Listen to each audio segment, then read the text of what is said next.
നമസ്കാരം. വർക്കിംഗ് ക്ലാസിൻ്റെ ഒരു പുതിയ വീഡിയോയിലേക്ക് ഏവർക്കും ഹൃദ്യമായ സ്വാഗതം. വയനാട് ഉരുൾപൊട്ടൽ ദുരന്തവുമായി ബന്ധപ്പെട്ട് മുഖ്യമന്ത്രിയുടെ ദുരിതാശ്വാസ നിധിയിലേക്ക് സർക്കാർ ജീവനക്കാരുടെ 5 ദിവസത്തിൽ കുറയാതെയുള്ള ശമ്പളം നൽകുന്നത് സംബന്ധിച്ച് സംസ്ഥാന ധനകാര്യ വകുപ്പ് പുറപ്പെടുവിച്ച ഉത്തരവിന്റെ വിശദാംശങ്ങളാണ് ഈ വീഡിയോയിലൂടെ പറയാൻ പോകുന്നത്. സർക്കാർ ഉത്തരവ് നമ്പർ 70/2024 ഫിൻ ഡേറ്റഡ് 16/8/24 പ്രകാരമാണ് ഈ സാലറി ചലഞ്ച് നടപ്പിലാക്കുന്നത്.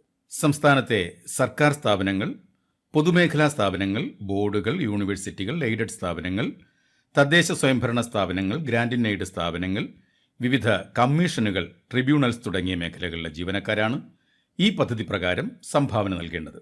ഇത് ഒരു നിർബന്ധിത പദ്ധതി അല്ലെങ്കിലും എല്ലാ ജീവനക്കാരും ഇതിൽ പങ്കാളികളാകണമെന്ന് ബഹുമാനപ്പെട്ട മുഖ്യമന്ത്രി അഭ്യർത്ഥിച്ചിട്ടുണ്ട്. ഇതുമായി ബന്ധപ്പെട്ട മറ്റ് മാർഗനിർദ്ദേശങ്ങൾ ഇനി പറയുന്നവയാണ്. ഏറ്റവും ചുരുങ്ങിയത് 5 ദിവസത്തെ വേതനമാണ് സംഭാവനയായി നൽകേണ്ടത്. ഒരു സമ്മതപത്രം ജീവനക്കാരിൽ നിന്നും DDOമാർ സ്വീകരിച്ചിരിക്കേണ്ടതാണ്. ഈ സമ്മതപത്രത്തിന്റെ മാതൃക ഈ വീഡിയോയുടെ അവസാനം ചേർത്തിട്ടുണ്ട്.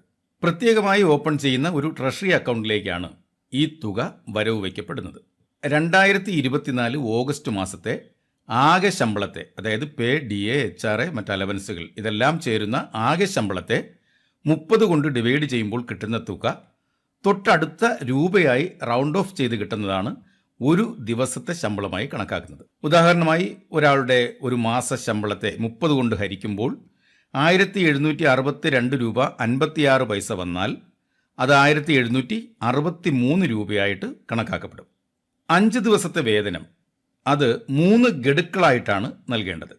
അത് ജീവനക്കാരുടെ സൗകര്യാർത്ഥം ഇതിനെ ഒന്നാമത്തെ ഗഡുവിൽ 1 ദിവസത്തെ ശമ്പളം, രണ്ടാമത്തെ ഗഡുവിൽ 2 ദിവസത്തെ ശമ്പളം, മൂന്നാമത്തെ ഗഡുവിൽ 2 ദിവസത്തെ ശമ്പളം, ഇങ്ങനെയാണ് സൗകര്യം ചെയ്തിരിക്കുന്നത്.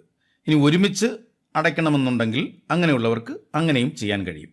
5 ദിവസത്തിൽ കൂടുതൽ സംഭാവന നൽകാൻ സന്നദ്ധരാകുന്നവർക്ക് ചുരുങ്ങിയത് ഒരു മാസം 2 ദിവസം എന്ന കണക്കിൽ മാക്സിമം 10 ഗഡുക്കൾ വരെ അനുവദിക്കാവുന്നതാണ്. ഉദാഹരണമായി 7 ദിവസത്തെ ശമ്പളമാണ് ഒരാൾ നൽകാൻ ഉദ്ദേശിക്കുന്നതെങ്കിൽ ആദ്യ മാസം 2, തൊട്ടടുത്ത മാസം 2, അടുത്ത മാസം 2, ഏറ്റവും അവസാന ഗഡു 1 എന്ന കണക്കിൽ 7 ദിവസത്തെ ശമ്പളം നൽകാവുന്നതാണ്. ഇതിൻ്റെ ഒന്നാമത്തെ ഗഡു ഓഗസ്റ്റ് മാസത്തെ ശമ്പളത്തിൽ നിന്ന്, അതായത് സെപ്റ്റംബറിൽ നമ്മുടെ കയ്യിൽ കിട്ടുന്ന ഓഗസ്റ്റ് മാസത്തെ ശമ്പളത്തിൽ നിന്നാണ് കുറവ് ചെയ്ത് തുടങ്ങേണ്ടത്. ഇനി ജീവനക്കാർക്ക് ശമ്പളത്തിൽ നിന്നും വേണ്ട PF നിന്നും നൽകാനാണ് ആഗ്രഹമെങ്കിൽ ഇതിനുവേണ്ടി TA അല്ലെങ്കിൽ NRA ആയി വായ്പ എടുത്ത് നൽകാം. ഈ TA അല്ലെങ്കിൽ NRA എടുക്കുന്നതിന് പ്രത്യേകമായ TA ഓർ NRA അപേക്ഷയാണ് നൽകേണ്ടത്. ഇനി ഈ വർഷത്തെ ഏൺ ലീവ് സറണ്ടർ ചെയ്തിട്ടില്ലാത്തവർക്ക്, അതായത് സറണ്ടർ ചെയ്ത് PF ലയിപ്പിക്കുന്നതിൽ നിന്നോ അല്ലെങ്കിൽ പണമായി കൈപ്പറ്റുന്ന ലാസ്റ്റ് ഗ്രേഡ് ജീവനക്കാർക്ക് ആ കൈപ്പറ്റു തുകയിൽ നിന്നോ 5 ദിവസത്തിൽ കുറയാതെയുള്ള ശമ്പള തുകയ്ക്ക് തുല്യമായ തുക കുറവ് ചെയ്ത് CMDRF നൽകാം. ബാക്കിയുള്ള 25 ദിവസത്തെ തുക ഈ വർഷം തന്നെ PF ലയിപ്പിക്കുകയോ അല്ലെങ്കിൽ പണമായി കൈപ്പറ്റുകയോ ചെയ്യാവുന്നതാണ്. ശമ്പളത്തിൽ നിന്നും മാസഗഡുക്കളായി പിടിക്കുന്നവർക്ക് ആയത് തീരുന്നതുവരെ PFന്റെ വരിസംഖ്യ മിനിമം PF സബ്സ്ക്രിപ്ഷനായിട്ട് കുറയ്ക്കാൻ കഴിയും. അത് ജീവനക്കാരൻ ആവശ്യപ്പെട്ടാൽ മതി. ഇനി GPFന്റെ TA തിരിച്ചടവ് മൊത്തമായി വേണമെങ്കിലും ഈ കാലയളവിൽ മരവിപ്പിക്കാൻ കഴിയും. ഇതിന് ജീവനക്കാരൻ ആവശ്യപ്പെടണം. എൻ്റെ PF വരിസംഖ്യ എൻ്റെ മിനിമമായി കുറയ്ക്കാം, അതുപോലെ തന്നെ എൻ്റെ TA ടെമ്പററി അഡ്വാൻസ് തിരിച്ചടവ് മൊത്തമായി തന്നെ ഈ മാസം മുതൽ 3 മാസ കാലയളവിലേക്ക് മരവിപ്പിക്കണമെന്ന് ജീവനക്കാരൻ ആവശ്യപ്പെട്ടാൽ അത് നമുക്ക് ഓഫീസിൽ നിന്നും ചെയ്തു കൊടുക്കാൻ കഴിയുന്നതാണ്. ഈ ശമ്പളത്തിൽ നിന്നും അല്ലെങ്കിൽ EL സറണ്ടറിൽ നിന്നും PF ലോണിൽ നിന്നും എല്ലാം കുറേശ്ശെ പൈസ കൊടുക്കാം എന്ന് വിചാരിച്ച് എല്ലാം കൂടെ കൂട്ടിക്കലർത്തി നൽകാനാവില്ല.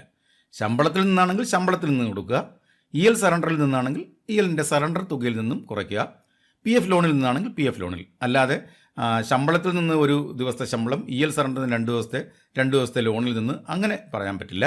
എല്ലാം കൂടി കൂട്ടിക്കലർത്തി നൽകാനാവില്ല. ഒന്നുകിൽ ശമ്പളം, ഒന്നുകിൽ സറണ്ടർ, അല്ലെങ്കിൽ ഒന്നുകിൽ PF ലോൺ. അതുപോലെ തന്നെ 5 ദിവസത്തെ ശമ്പളത്തിൽ ഇതിനോടകം കുറച്ച് തുക അടച്ചു എന്നിരിക്കട്ടെ. വയനാട് ദുരന്തമുണ്ടായ സമയത്ത് നമ്മൾ 2000 രൂപ അടച്ചു, ബാക്കി തുക എനിക്ക് ഇൻസ്റ്റാൾമെൻ്റായി അടയ്ക്കാം എന്നുള്ള ഒരു ഓപ്ഷൻ നമുക്ക് നൽകാൻ കഴിയില്ല.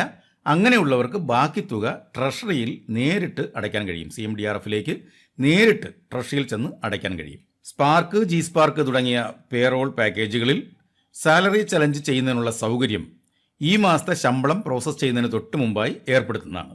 ഓഗസ്റ്റ് മാസത്തെ ശമ്പള ബില്ല് മാറിക്കഴിഞ്ഞാൽ പിന്നെ തിരുത്തലുകളും തന്നെ നമുക്ക് വരുത്താൻ കഴിയില്ല. ഓഗസ്റ്റ് മാസത്തിൽ നമ്മൾ കൊടുക്കുന്ന ഒരു സമ്മതപത്രമുണ്ടല്ലോ, ആ സമ്മതപത്രത്തിൽ നമ്മൾ എന്താണോ രേഖപ്പെടുത്തിയിരിക്കുന്നത് അതനുസരിച്ചുള്ള ഡിഡക്ഷൻ മാത്രമേ 3 മാസവും നമുക്ക് കൊടുക്കാൻ കഴിയുകയുള്ളൂ. ഇനി നമുക്ക് ആ സമ്മതപത്രത്തെ ഒന്ന് പരിചയപ്പെടാം. ഇതാണ് ആ സമ്മതപത്രം. വയനാട് ദുരന്തവുമായി ബന്ധപ്പെട്ട് ബഹുമാനപ്പെട്ട മുഖ്യമന്ത്രിയുടെ ദുരിതാശ്വാസ നിധിയിലേക്കുള്ള എൻ്റെ ഡാഷ് ദിവസത്തെ ശമ്പളത്തിന് തുല്യമായ തുക മിനിമം 5 ആണ്. അത് താഴെ പറയുന്ന പ്രകാരം നൽകാൻ എനിക്ക് സമ്മതമാണ്. 2024 സെപ്റ്റംബറിൽ വിതരണം ചെയ്യുന്ന ആഗസ്റ്റ് മാസത്തെ ശമ്പളം മുതൽ. അതിൽ 8-ാം മാസം 1 ദിവസം അല്ലെങ്കിൽ 2 ദിവസം, അത് നമ്മുടെ താല്പര്യമനുസരിച്ച് 5 ദിവസമാണെങ്കിൽ 5 ദിവസം, 9-ാം മാസം, 10-ാം മാസം, നമുക്ക് മൊത്തം 10 ഇൻസ്റ്റാൾമെൻറ്റ് വരെ ഇത് അടയ്ക്കാമെന്ന് പറഞ്ഞിട്ടുണ്ട്. അത് എത്ര ദിവസം ആണ് 8-ാം മാസത്തിൽ, എത്ര ദിവസമാണ് 9-ാം മാസത്തിൽ എന്നുള്ളത് നമുക്കിവിടെ എൻ്റർ ചെയ്ത് കൊടുക്കാം. അടുത്തത് ശമ്പളത്തിൽ നിന്ന് മാസഗഡുക്കൾ പിടിക്കുന്നതിനായത് കഴിയുന്നവരെ എൻ്റെ GPF വരിസംഖ്യയിൽ നിന്ന് ഡാഷ് രൂപ കുറയ്ക്കണം. എൻ്റെ വരിസംഖ്യയിൽ നിന്ന് ഇപ്പോൾ 10,000 രൂപ വരിസംഖ്യ അടച്ചുകൊണ്ടിരിക്കുന്നയാളാണെങ്കിൽ പറയാം, എനിക്ക് അതിൽ നിന്നൊരു 8,000 രൂപ കുറച്ച് 2,000 രൂപ അടച്ചാൽ മതി. ആ 8,000 രൂപ അവിടെ എഴുതാം.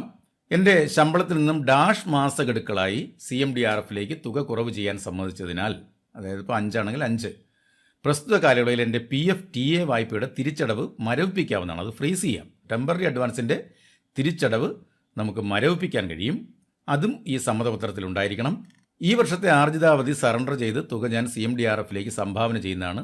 ഇതിലേക്കുള്ള അപേക്ഷ സമർപ്പിച്ചിട്ടുണ്ട്. അത് EL സറണ്ടർ ചെയ്ത് CMDRFലേക്ക് പൈസ അടയ്ക്കുന്നവരുടെ കാര്യമാണ്. അടുത്തത് PFൽ നിന്ന് NRA അല്ലെങ്കിൽ TI തുക പിൻവലിച്ചടയ്ക്കുന്നവർക്ക് അടുത്ത ഒരു ഇത്. നമുക്ക് ആവശ്യമില്ലാത്തത് നമുക്ക് അടയാളപ്പെടുത്തേണ്ട കാര്യമില്ല. ബാക്കിയുള്ളത് മാത്രം നമ്മൾ കൊടുത്താൽ മതിയാകും. ജീവനക്കാരൻ്റെ ഒപ്പ്, തസ്തിക, ഓഫീസ്, സ്ഥലം, തീയതി.